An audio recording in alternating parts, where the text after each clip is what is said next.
eu até convido você, peço mesmo que você pegue a sua Bíblia e acompanhe comigo já a primeira leitura, que é do profeta Isaías, capítulo 2, portanto, no comecinho de Isaías, desde o versículo 1, onde se diz: o que viu Isaías, filho de Amós, a respeito de Judá e de Jerusalém. Embora a nossa Bíblia traduza no futuro, na verdade, muitas Bíblias traduzem no fim dos tempos, ocorrerá ou acontecerá que a montanha da casa do Senhor será estabelecida no cume das montanhas. Portanto, gente, é vitória. Veja bem, eu quero salientar para você, o que viu Isaías, Deus fez Isaías ver o que iria acontecer. Não foi simples profecia dele, não. Claro que ele realizou uma profecia, mas uma profecia acompanhada de uma visão. Ele viu, Deus deu a ele a graça de ver. Está aí, primeiro versículo, o que viu Isaías, até na nossa Bíblia com tipos diferentes, o que viu Isaías, filho de Amós, a respeito de Judá e de Jerusalém. Ele já viu na frente.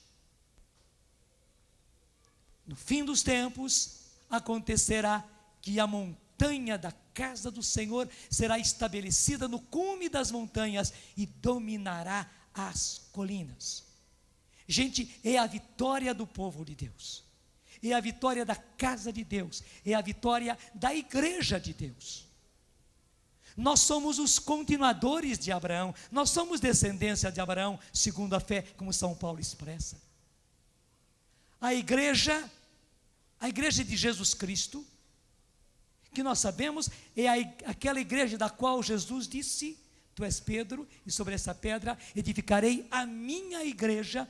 Aquela que Jesus chamou minha igreja, foi aquela que ele colocou sobre Pedro. Tu és Pedro, e sobre esta pedra edificarei a minha igreja. Até como um sinal eloquente, para todo mundo que quiser ver. Nem sei se você sabe disso. A Basílica de São Pedro, em Roma, que é grandíssima, lindíssima, tem um altar que é chamado altar papal, é o altar principal da Basílica, e que está justamente acima da sepultura, da tumba de São Pedro. E foi interessantíssimo porque há séculos não se sabia disso. Não faz muito tempo, foi nesse século, foi na segunda metade desse século, que uma arqueologista, uma mulher, arqueóloga, que portanto trabalhava com arqueologia, essas escavações para descobrir essas coisas históricas, teve um sonho, que nós dizemos, não foi um simples sonho. Deus lhe concedeu a graça de um sonho para poder ver aquilo que Deus queria que ela visse. E ela teve um sonho no qual Deus lhe mostrou que lá no fundo da Basílica de São Pedro, e justamente debaixo do altar papal, estava a tumba, portanto a sepultura de Pedro, o apóstolo.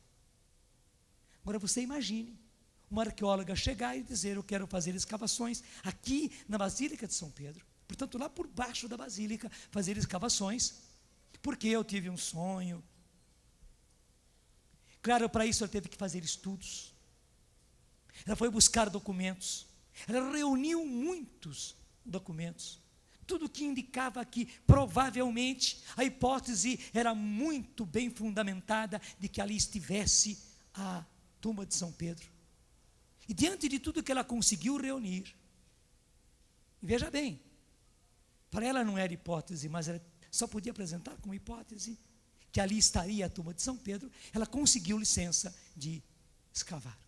E começou a escavar, anos e anos de escavação, até chegar lá embaixo. E veja que dificuldade por debaixo da basílica, um risco enorme, porque escavar debaixo daquela basílica toda, todo mundo estava cuidadoso, mas ela foi constante, ela perseverou, e lá embaixo ela foi encontrando muitas coisas, eram camadas e camadas que ela foi encontrando. Por fim encontrou um grande cemitério, um cemitério que não era cristão, um cemitério comum, no qual encontrou muitas sepulturas com as lápides, com inscrições daquela época, da época de Pedro, da época dos imperadores, da época que Pedro e Paulo estiveram lá em Roma, e aquilo tudo foi fortalecendo a visão dela, que ela colocava para os outros como hipótese, e daí mais gente se animou e continuaram, e por fim, encontraram um túmulo, e lá estava a inscrição: aqui estão os restos mortais de Pedro, o apóstolo. E gente, maravilhoso, justamente em cima de tudo isso, lá estava o altar papal. É um sinal a mais para quem tem olhos para ver, enxergar. Esta é a igreja. Não estou dizendo a igreja lá de São Pedro. Não, é a igreja una, santa, católica, apostólica, da qual Jesus disse: tu és Pedro, e sobre esta pedra edificarei a minha igreja. E Jesus edificou a igreja viva, a igreja de homens, a igreja que nós conhecemos, eu repito, una, santa, católica e apostólica. E mais ainda, foi construída aquela igreja, que é a igreja mãe, que é a igreja central, é a igreja onde está o Papa. Por quê? Porque é dessa igreja que Jesus disse: a minha igreja.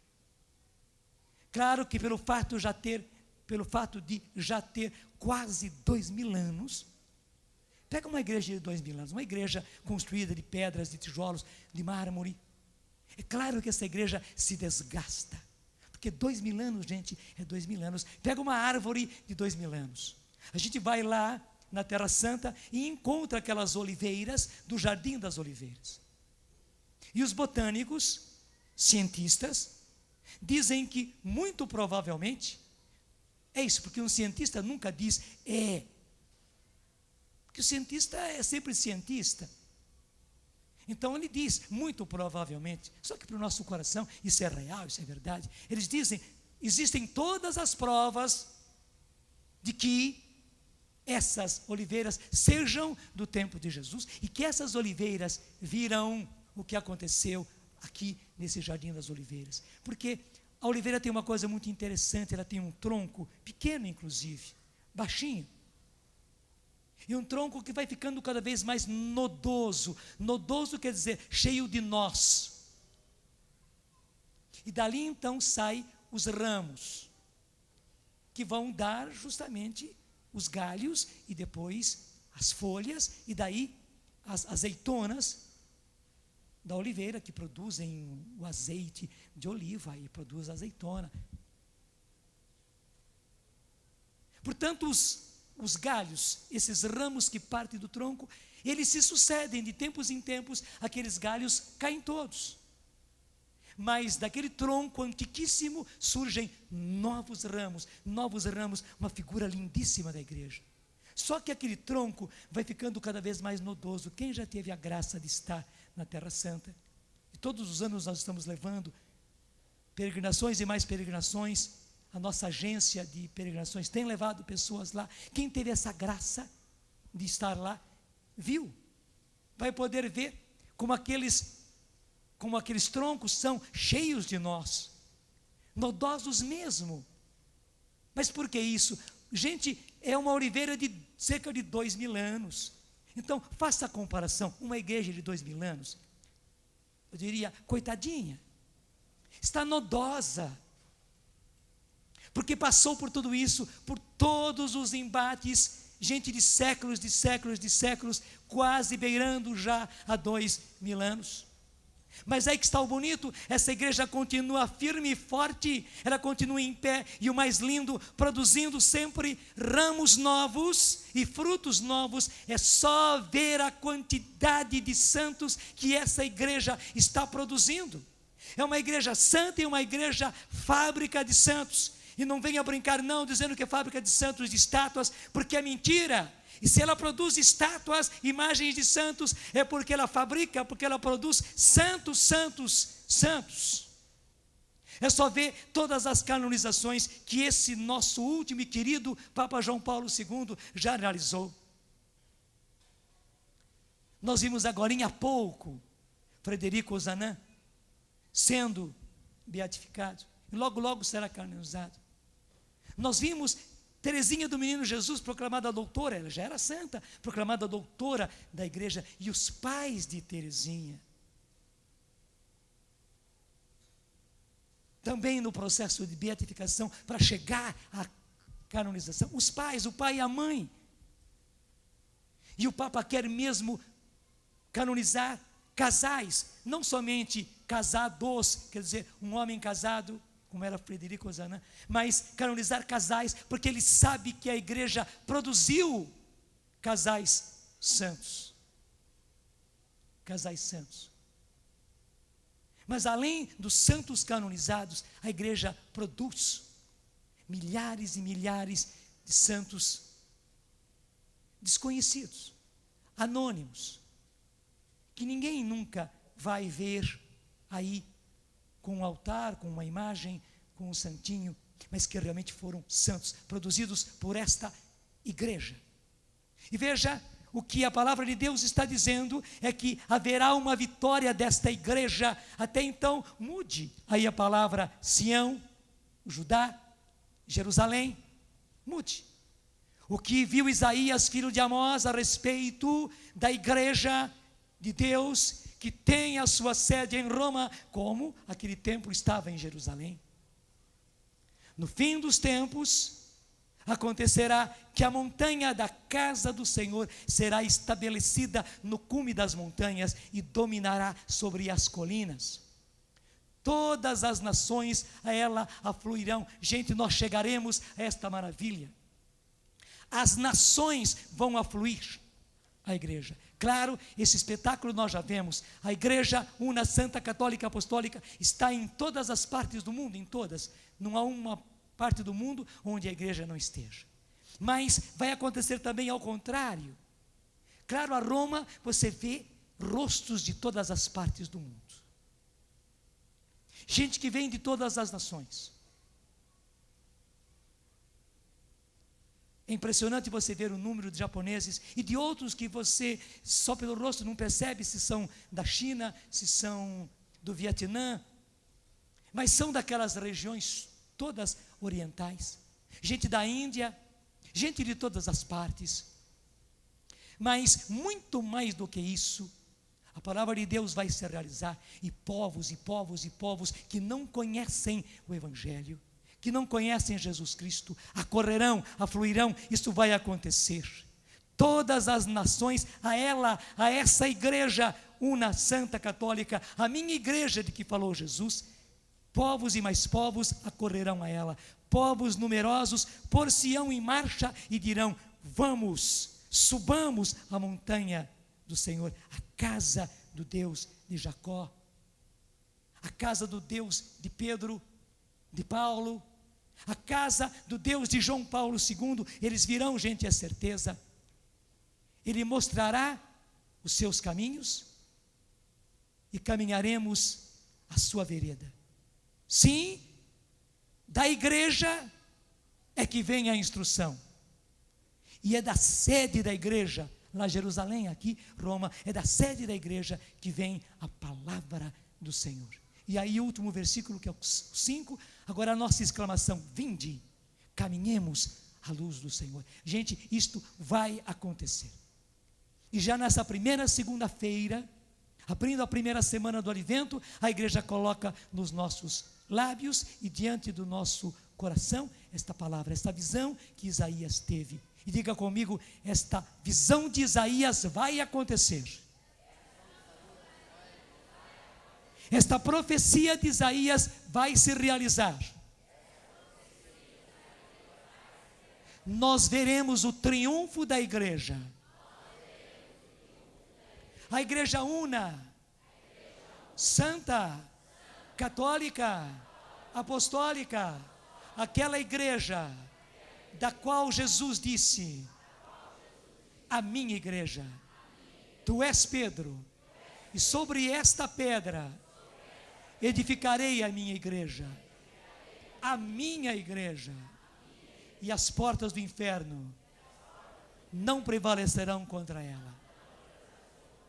Gente, isso é verdade e vai acontecer. E sabe, para que isso aconteça,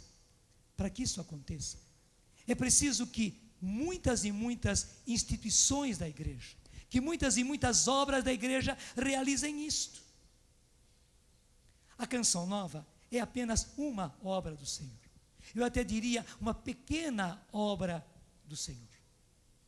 Mas é preciso que todas as obras do Senhor realizem esta visão e esta profecia de Isaías, para que então a igreja universal, a igreja una, santa, católica e apostólica, a igreja que está em toda a face da terra, possa realizar isso.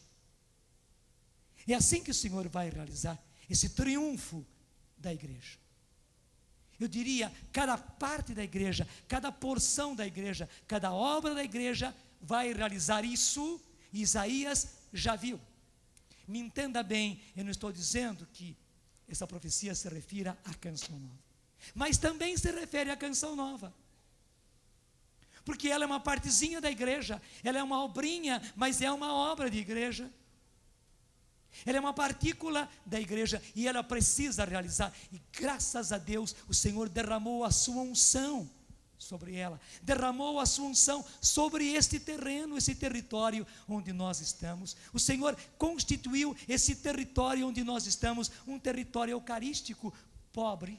Eu sei que existem obras ricas, ou pelo menos obras muito bem arrumadas, muito bem construídas, e glória a Deus por elas. A nossa não, a nossa é do tipo da Gruta de Belém.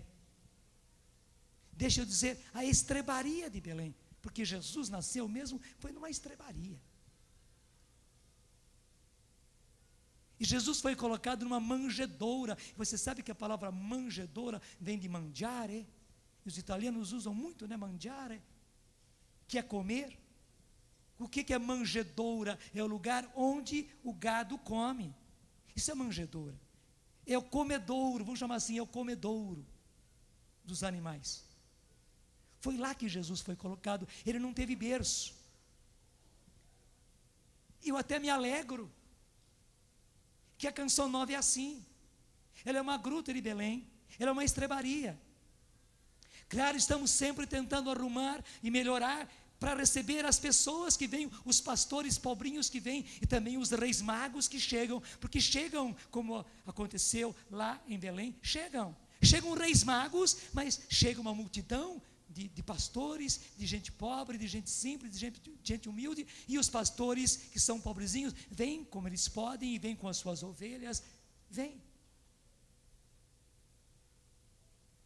E Jesus aqui, gente, é colocado numa manjedoura, e Jesus é exaltado numa manjedoura, e Jesus é adorado numa manjedoura. Agora você entendeu tudo, porque manjedoura vem de mangiare, que quer dizer comer, portanto é um comedor. Sim, Jesus aqui é adorado naquele seu sinal de ser comido, de ser recebido na Eucaristia. Jesus aqui é adorado no pão, na hóstia consagrada.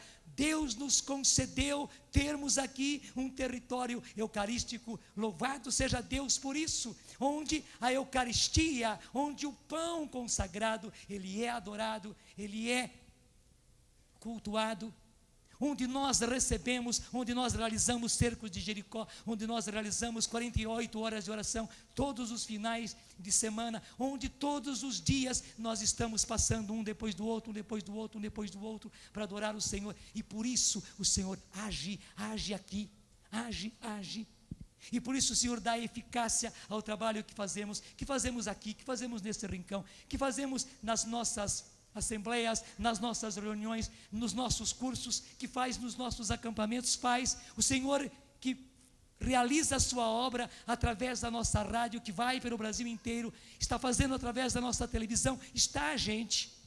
Essa profecia de Isaías e essa visão de Isaías acontece na Canção Nova, e precisa acontecer, porque todas as obras de Deus só podem produzir isso. Assim como uma oliveira produz olivas, que em outras palavras são azeitonas, e é preciso. Uma oliveira que não produz azeitona não produz nada. O que vai se tirar daí? O próprio óleo de oliva vem das azeitonas.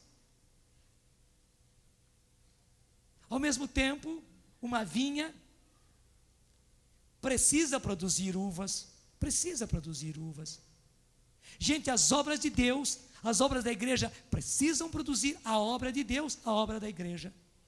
Cada obra de Deus precisa realizar esta profecia. E não é nada mais do que a nossa obrigação produzir isso. Claro, não é por nós, é pelo Senhor, é pela unção do Senhor.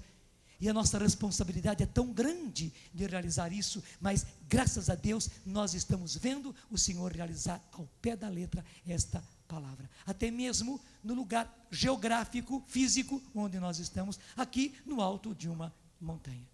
Então entenda, isso se refere à igreja, mas se refere também a todas as obras de igreja que precisam realizar esta profecia. Então, vamos trocar aqui. Você entendeu tudo? Vamos trocar Israel e Sião, etc., por Canção Nova. Eu tenho a certeza que você entendeu tudo que eu expliquei antes. Então, obrigado porque você está aplaudindo. Deixa agora o seu coração arder com a realização dessa palavra. Até você com a Bíblia na mão, acompanha comigo o que viu Isaías, filho de Amós, a respeito da Canção Nova e da sua sede lá em Cachoeira Paulista. Gente, Cachoeira Paulista, diante desse Brasil e desse mundo, é uma Belenzinha.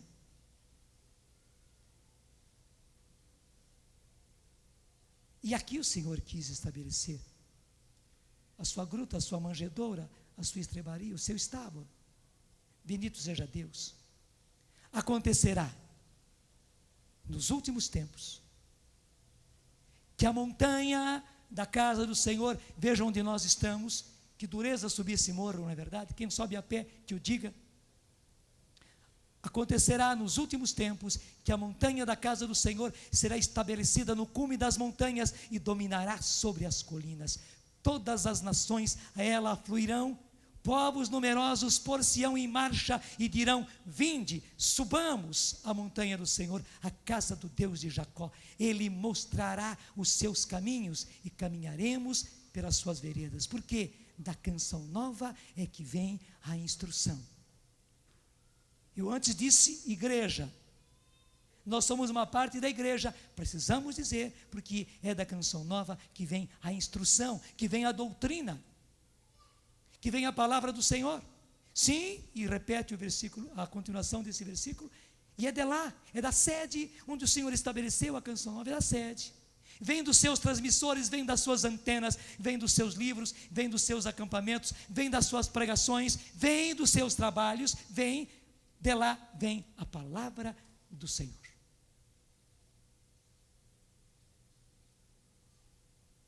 Não é exaltação, é uma responsabilidade que nós assumimos juntos.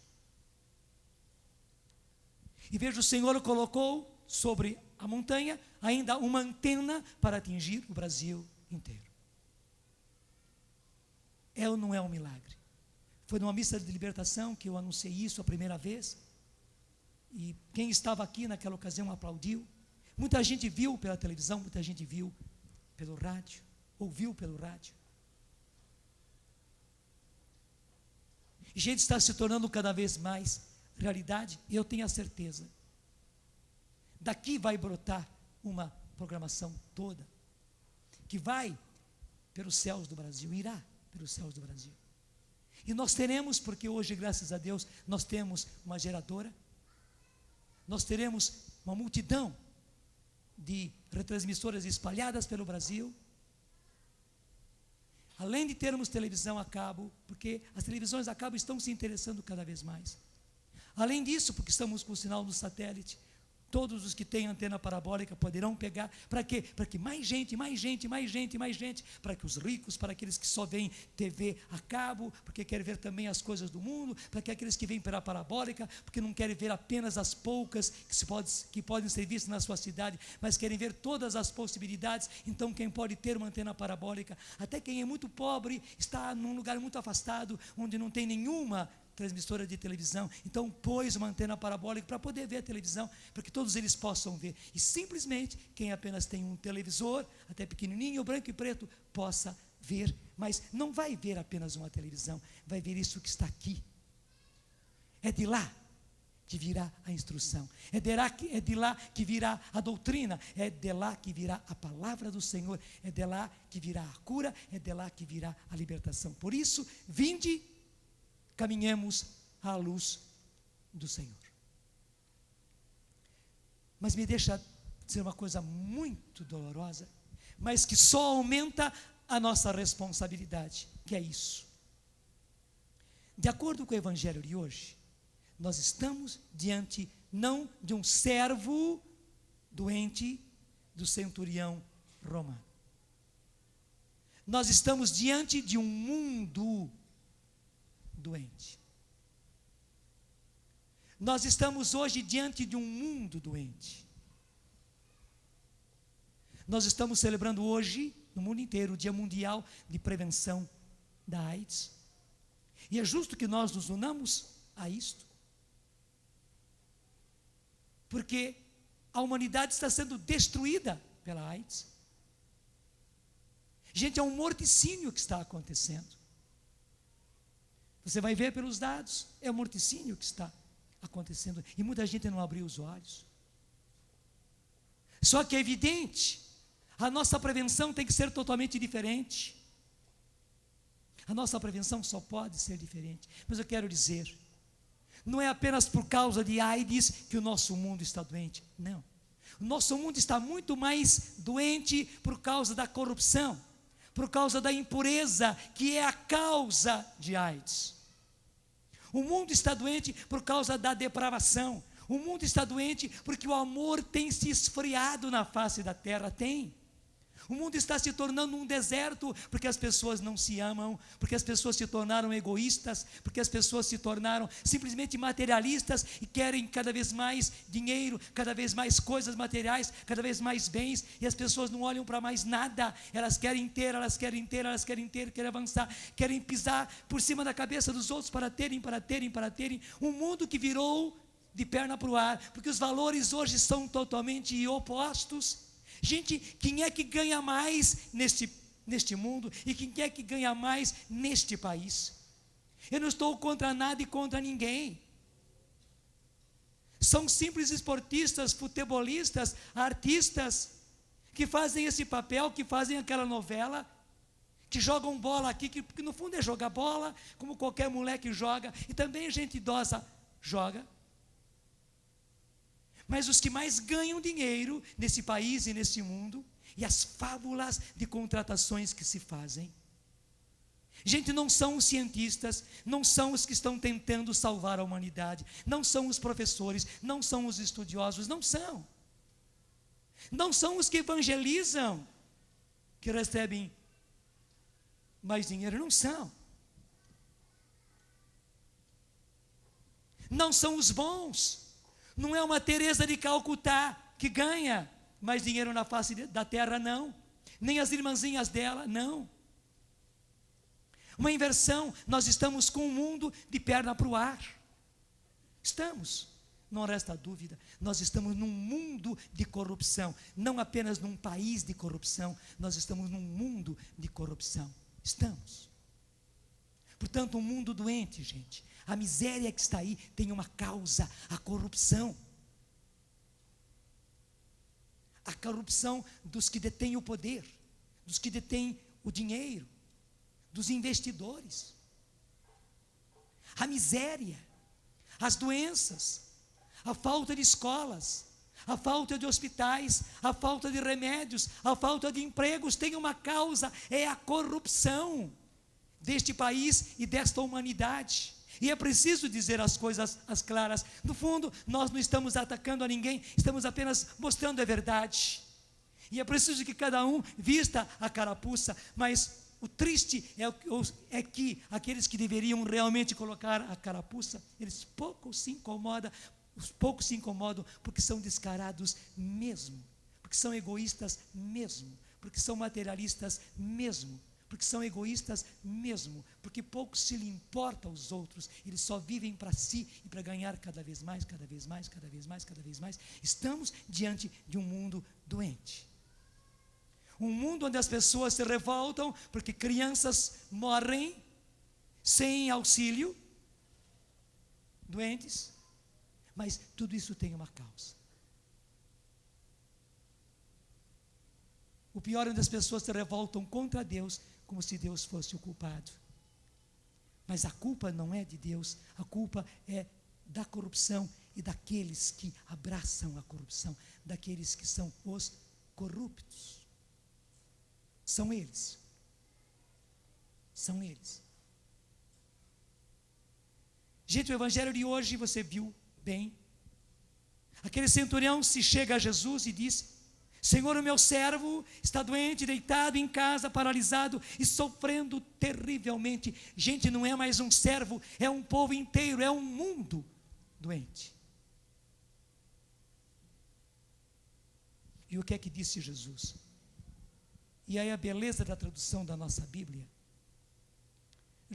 versículo 7, Jesus lhe disse: irei eu curá-lo. Jesus não diz uma afirmação, podia dizer, claro que podia, mas ele não disse uma afirmação, ele pôs uma dúvida, porque ele estava diante de um centurião romano, não era judeu, não tinha o Deus vivo e verdadeiro. Será que aquele homem acreditava? Será que aquele homem acreditava que Jesus podia curá-lo? Será que aquele homem tinha fé? E Jesus precisava da fé para poder agir. Então Jesus provoca com uma dúvida: irei eu curá-lo? E que beleza, aquele homem responde com fé. E com que fé? A ponto de Jesus dizer logo na frente: em verdade eu vos digo, em ninguém de Israel encontrei tamanha fé. Por quê? Porque aquele homem logo foi dizendo para Jesus: Senhor, eu não sou digno de que entres sob o meu teto, de que entres na minha casa, de que entres debaixo do meu barraco, de que entres debaixo do meu teto. Eu não sou digno que vás para a minha casa, Senhor, eu não sou digno. Então nem precisa ir, o Senhor nem deve ir. Dize somente uma palavra e meu servo será curado. E para mostrar para Jesus que ele estava entendendo bem o que dizia, ele acrescentou: também eu estou sujeito a uma autoridade, mas eu tenho soldados sob as minhas ordens. E se eu digo a este vai, ele vai. Se eu digo a este vem, ele vem. Se eu digo a um escravo meu faz isto, ele faz. E o homem nem terminou a frase, e Jesus foi interrompendo e dizendo, cheio de admiração: em verdade eu vos digo, em ninguém de Israel encontrei tamanha fé. Porque Jesus não se aguentou, aquele homem nem terminou a frase para explicar, mas todos nós entendemos, ele estava dizendo: como eu sou apenas um subalterno, tenho superiores e muitas autoridades acima de mim, eu sou apenas um centurião aqui, nesse lugar. Mas eu tenho soldados, eu tenho súbditos. Se eu digo para um faz isso, ele faz. Basta eu dizer, porque eu tenho autoridade. O Senhor também. Basta o Senhor dizer. Basta o Senhor dizer uma palavra. O Senhor nem precisa ir à minha casa. Mas, gente, hoje o Senhor quer vir a este mundo doente. Jesus quer visitar esse mundo doente. Jesus quer entrar e estar neste mundo doente. Jesus quer, sim. E Ele o faz. E Ele o faz pela Eucaristia. Ele o faz pela sua presença. Ele faz evangelizando. Ele o faz pela sua palavra. Nós temos a certeza, Jesus está vivo no meio de nós. Nós é que não o vemos. porque não temos ainda sentidos para vê-lo, mas que Ele está no meio desse mundo doente, está. O que está faltando para esse mundo está faltando fé. E porque falta fé a esse mundo, o que teve aquele centurião, falta juízo para esse mundo. Falta juízo para esse mundo. Vocês sabem que base tem sido feita a prevenção de AIDS. Vocês sabem que base tem sido feita toda a propaganda, toda a publicidade para preservar as pessoas da AIDS. Jogando as pessoas para a causa da AIDS. Porque quando diz para a pessoa, use a camisinha, não saia de casa sem, verifique as suas bolsas de moça, de mulher, se você tem, mas você homem também examine, se você tem o seu preservativo e leve, está se dizendo, você tem toda a liberdade sexual, está se empurrando as pessoas para viver uma sexualidade indiscriminada, e fora do casamento, e fora das leis de Deus. No fundo, está se empurrando as pessoas para a depravação, para a impureza, e para contraírem AIDS, porque você sabe, isso é científico. Todo aquele preservativo, com todos os testes que fazem, os testes mostram que ele defende apenas 30%. Portanto, em cada relação que acontece, ainda há 70% de possibilidade. Gente, adianta gastar dinheiro em cima disso? Adianta gastar publicidade? Adianta gastar fôlego em cima disso? Não. Nós temos que realmente preservar e erradicar esse mal da face da terra, indo às causas. E a causa é o nosso mundo criar juízo. É porque nós temos um mundo sem Deus, e daí um mundo sem lei, um mundo sem princípios, um mundo sem ideais, que isso tudo acontece. É porque nós temos um mundo sem Deus, é que nós temos justamente toda essa tristeza. Veja, ainda ontem eu passei pela televisão e parei alguns minutos ali, e bastou aqueles minutos que eu parei. Um programa muito sério que mostrava a cada minuto 11 pessoas a mais descobrem que estão com AIDS. A cada minuto, gente. Veja, 1 minuto e mais 11 pessoas. Nós falamos já 40 minutos nessa pregação. Multiplica 40 por 11 e veja, só durante essa pregação, quantas pessoas descobriram que já têm ativo em si o vírus da AIDS. Sem contar todas as coisas que não, todas as outras pessoas que não descobrem e que não querem descobrir. E você sabe que todo aquele que é portador do vírus já é um transmissor ativo, deixa eu dizer. E quantos passam? E quantas passam? E uma estatística triste é que a maior quantidade crescente de portadoras, até você já entendeu, pelo portadoras são as mulheres, que acabam sendo vítimas. Porque justamente a impureza de nós homens acaba trazendo a AIDS até para dentro de casa, até para as próprias esposas, que não tem nada que ver. Que são as vítimas duplamente, vítimas da traição, da infidelidade do seu marido, e vítima agora da doença. Gente, o nosso mundo precisa criar juízo, e para criar juízo, ele precisa de Deus, ele precisa de evangelho. Não é à toa que nós estamos dentro de um projeto que se chama Dai-me Almas, porque é preciso resgatar. Nós estamos numa aventura que os homens diriam louca diante dos homens, mas sábia diante de Deus. E nós não pararemos. Veja como é que nós fizemos. Talvez você já ouviu pela rádio, vai ouvir agora mais uma vez. Como é que nós fizemos a nossa vinheta da rádio de campanha de preservação contra, não é preservação, como é que chama?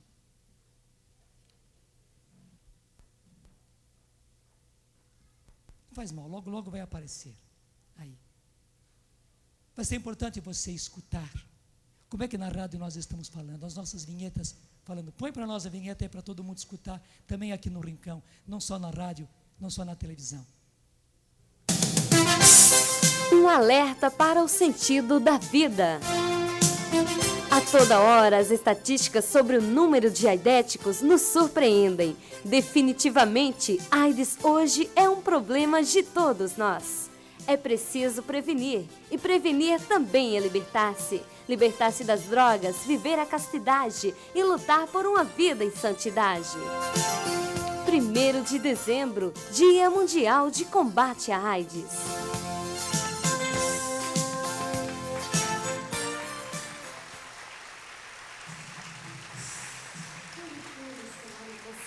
De que seus corpos são templo do Espírito Santo, a AIDS chegará ao fim.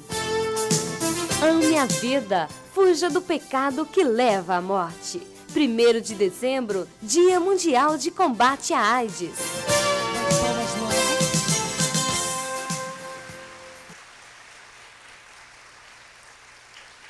Porque eu estou pedindo ao nosso técnico lá que repita a segunda. Se não der para repetir só a segunda, repete as duas. Não, repete a segunda. Escute. Quando todos tomarem consciência de que seus corpos são templo do Espírito Santo, a AIDS chegará ao fim.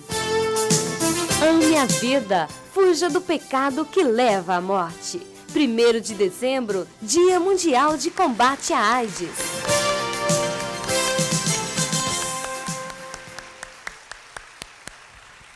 Eu nem preciso dizer, nós estamos indo na veia, nós estamos indo na veia, nós estamos indo na causa. Estamos indo na veia, estamos indo na causa, graças a Deus. Nós temos a coragem de dizer isso, e se nós tivéssemos propaganda, nós não poderíamos dizer isso. Se nós tivéssemos propaganda na nossa rádio, na nossa televisão, há muito tempo já teriam calado a nossa boca. Nós precisamos de você. Nós precisamos de muita gente para que não somente pelo rádio, mas por uma televisão que tem toda a possibilidade de estar por todo o Brasil, nós façamos coisas assim. E, gente, isso é uma coisa apenas. É uma coisa apenas. Mais do que nunca, para salvar, para curar esse mundo doente, nós precisamos ir à veia, nós precisamos ir à causa, e nós temos, pela graça de Deus, a coragem de ir. Ninguém vai calar a nossa boca, porque nós não dependemos da publicidade, nós não dependemos da propaganda, nós não dependemos das empresas, nós não dependemos do sistema, nós não dependemos do sistema, nós dependemos de um povo que entende isso, porque na verdade a maior parte do nosso povo entende perfeitamente. O nosso povo não aceita o tipo de propaganda que se faz, não aceita. O nosso povo não aceita as leis de aborto, o nosso povo não aceita as leis de casamento de homossexuais. O nosso povo não aceita. É uma minoria pequena que faz um barulhão. Um enorme barulho que parece que o Brasil quer isso, que o povo brasileiro quer isso, só que é uma grande mentira gritada do alto das torres. Gente, enquanto tanta mentira é jogada nos ares, e de tanto ser jogada parece que a mentira é a verdade, é preciso que a verdade seja proclamada com simplicidade, com humildade, com pobreza, como nós estamos jogando, mas a verdade precisa ser jogada. E para isso nós precisamos de você. Claro que você não quer que uma televisão recém-concebida, ela está em gestação ainda, porque nós temos a geradora, e daqui para frente é que teremos as nossas retransmissoras para formar esse grande corpo. Esse corpo está sendo gerado, mas já temos a geradora. Essa televisão já foi concebida. Você não quer que ela seja matada logo no seu primeiro mês. Verdade ou não é? Eu não estou dramatizando. Você não quer que essa televisão seja matada e abortada logo no seu primeiro mês. Nós precisamos de você. Nós estamos hoje pagando a primeira prestação. Precisaremos a cada mês, mas agora estamos diante da primeira prestação. Você diz, vocês não têm juízo? Temos sim. Temos muito juízo, tanto sim que damos esses passos arrojados, mesmo sabendo que não temos dinheiro. E sabemos que Deus proverá através do seu povo. Por que nós não guardamos todo o dinheiro até agora para pagar a prestação da televisão? Porque há 10 dias atrás tivemos que pagar a Embratel, que o preço era igualzinho à prestação da televisão. Grandíssimo. Pagamos a Embratel, porque se nós não pagássemos a Embratel, saíamos do ar. E agora estamos pagando a prestação da televisão. Vamos pagar? Vamos pagar, tenha certeza. A televisão não vai abortar, não. Só que para isso precisamos de você. Ninguém vai querer que no seu primeiro mês de gestação ela seja matada e abortada. Eu não estou dramatizando, estou trazendo uma feliz realidade, porque estamos diante de um mundo doente. E para concretizar, estamos diante de famílias doentes. Talvez eu esteja falando da sua. Estamos diante de filhos nossos doentes. E eu nem preciso dizer que são os seus, porque eu estou dizendo diante de filhos nossos doentes, pelos quais também você tem grande preocupação. Nós estamos rezando por uma humanidade doente, mas Jesus aqui não põe em dúvida, eu irei curá-la.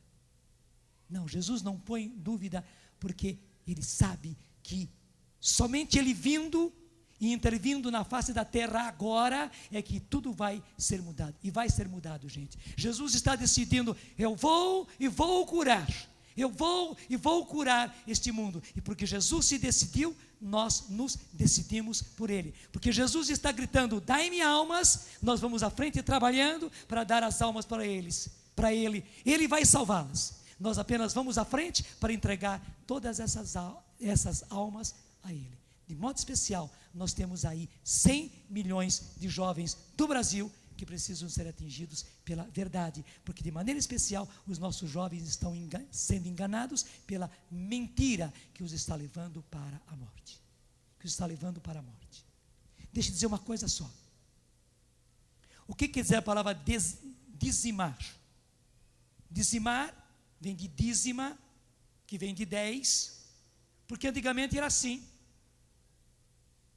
Diante de prisioneiros, contava 1, 2, 3, 4, 5, 6, 7, 8, 9, 10, pum, matava um. De novo, 1, 2, 3, 4, 5, 6, 7, 8, 9, 10, pum, matava o outro. É dizimação, de 10 em 10, se elimina um. Fazia-se isso. Isso quer dizer dizimar. Gente, a estatística séria nos mostra que a cada minuto 11 pessoas descobrem que estão com AIDS. Estamos ou não estamos passando por uma dizimação mundial? Estamos ou não estamos? É preciso salvar esta humanidade. Portanto, levantemo-nos e vamos proclamar aquele que é o vencedor disso tudo. Parece que estamos diante de uma tarefa impossível. Humanamente é impossível, sim, mas conosco está o Senhor. Ele é o vitorioso. Ele é o Senhor. Dele é a vitória, dele é o triunfo. E nós sabemos, a visão de Isaías vai acontecer. A profecia de Isaías vai acontecer. Nós veremos o Senhor vitorioso, nós veremos o povo de Deus vitorioso, nós veremos a igreja de Jesus, aquela da qual ele disse, a minha igreja vitoriosa, porque ele vai intervir e ele vai salvar. Diga comigo, derrama sobre nós, Senhor.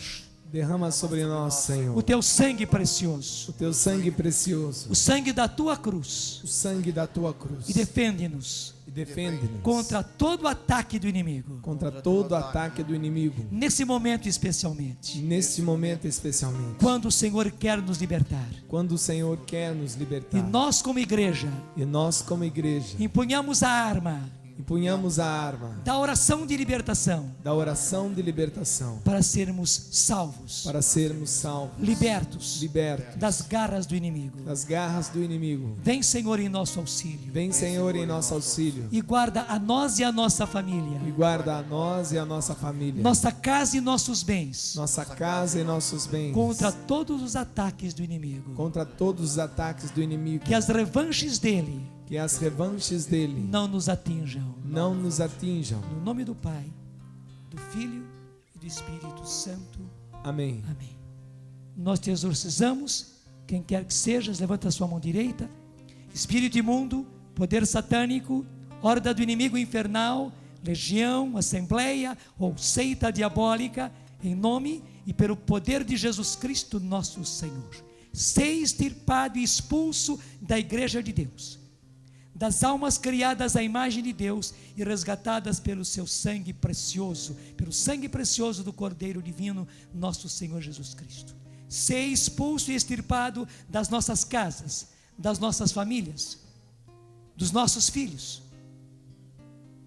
das nossas terras, dos lugares onde nós trabalhamos e vivemos. Ser expulso e ser extirpado no nome e no poder de Jesus. Não ouses mais, pérfida serpente, enganar o gênero humano, perseguir a igreja de Deus, atormentar e joeirar como o trigo os eleitos de Deus.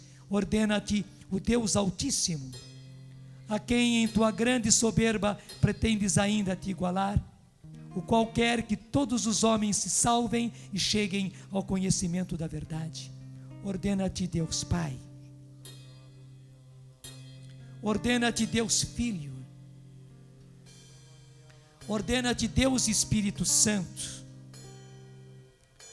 ordena-te a majestade de Cristo, o Verbo eterno feito carne, que para salvar a nossa humanidade perdida por teu ódio, Satanás, se humilhou a si mesmo e se fez obediente até a morte e morte de cruz, e assim edificou a sua igreja sobre a rocha firme e decretou que as portas do inferno nunca prevalecerão contra ela, porque Ele estará com ela até a consumação dos séculos. Ordena-te a virtude oculta da cruz e o poder de todos os mistérios da fé cristã. Ordena-te a gloriosa Virgem Maria, Mãe de Deus, que na sua humildade esmagou desde o primeiro instante da sua concepção imaculada a tua cabeça cheia de soberba. Ordena-te a fé dos santos apóstolos Pedro e Paulo e dos outros apóstolos. Ordena-te o sangue dos mártires e a piedosa intercessão de todos os santos e santas de Deus. Assim, pois, dragão maldito e toda a legião diabólica, nós te conjuramos pelo Deus verdadeiro, pelo Deus vivo, pelo Deus santo, pelo Deus que amou tanto o mundo, a ponto de entregar seu Filho único, a fim de que quantos creiam nele não pereçam, mas tenham a vida eterna. Cessa de enganar as criaturas humanas e de oferecer-lhes o veneno da perdição eterna.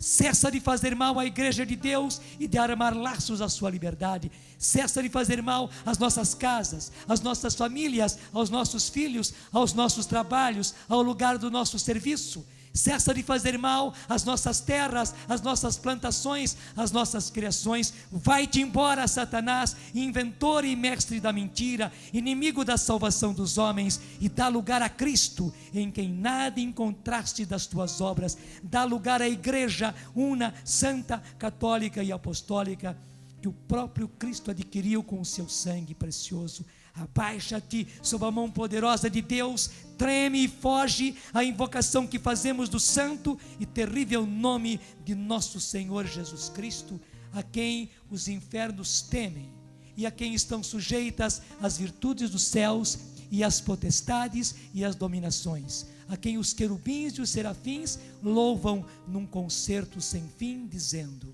Santo, Santo, Santo, Senhor Deus do universo, o céu e a terra proclamam a vossa glória. Hosana nas alturas. Bendito que vem em nome do Senhor. Hosana nas alturas. Deus do céu, Deus da terra, Deus dos anjos, Deus dos arcanjos, Deus dos patriarcas, Deus dos profetas, Deus dos apóstolos, Deus dos mártires, Deus dos confessores, Deus das virgens, Deus que tendes o poder de dar a vida após a morte, o repouso após o trabalho, porque não há outro Deus além de vós, e não pode haver outro senão vós, o Criador de todas as coisas, visíveis e invisíveis, cujo reino não terá fim. Suplicamos humildemente a vossa gloriosa majestade, que vos digneis libertar-nos com vosso poder e guardar-nos incólumes de todo domínio, laço, ardil e perversidade dos espíritos infernais. Por Cristo nosso Senhor. Amém. Amém. Dos embustes do demônio, Livrai-nos, Senhor. Que a vossa igreja vos sirva em tranquila liberdade, nós vos rogamos. Ouvi-nos, Senhor. Que vos digneis confundir os inimigos da santa igreja de Deus, nós vos pedimos. Ouvi-nos, Senhor. Que vos digneis libertar a nossa casa, a nossa família, os nossos filhos, nós vos pedimos. Ouvi-nos, Senhor. Que vos digneis libertar a nossa casa, os nossos bens, os nossos negócios, o nosso trabalho, o nosso lugar de serviço, as nossas terras, as nossas criações, as nossas plantações, nós vos rogamos. Ouvi-nos, Senhor. O coração eucarístico de Jesus, por aquela chama de amor, na qual ardeste no momento solene, no qual vos dáveis todo a nós na Santíssima Eucaristia, humildemente suplicamos que vos digneis livrar-nos poderosamente e guardar-nos incólumes de todo o poder, laço, engano e malvadez dos espíritos infernais. Ó coração eucarístico de Jesus, livrai-nos cada vez mais das insídias de Satanás. Ó coração eucarístico de Jesus, livrai-nos cada vez mais das insídias de Satanás. Ó coração eucarístico de Jesus, livrai-nos cada vez mais das insídias de Satanás. Enquanto vamos passando no meio de vocês, aspergindo a água benta, vamos cantando, vamos proclamando. Gente, conseguimos pagar. Aleluia! Glória a Deus! Bendito seja o Senhor que honra a sua palavra.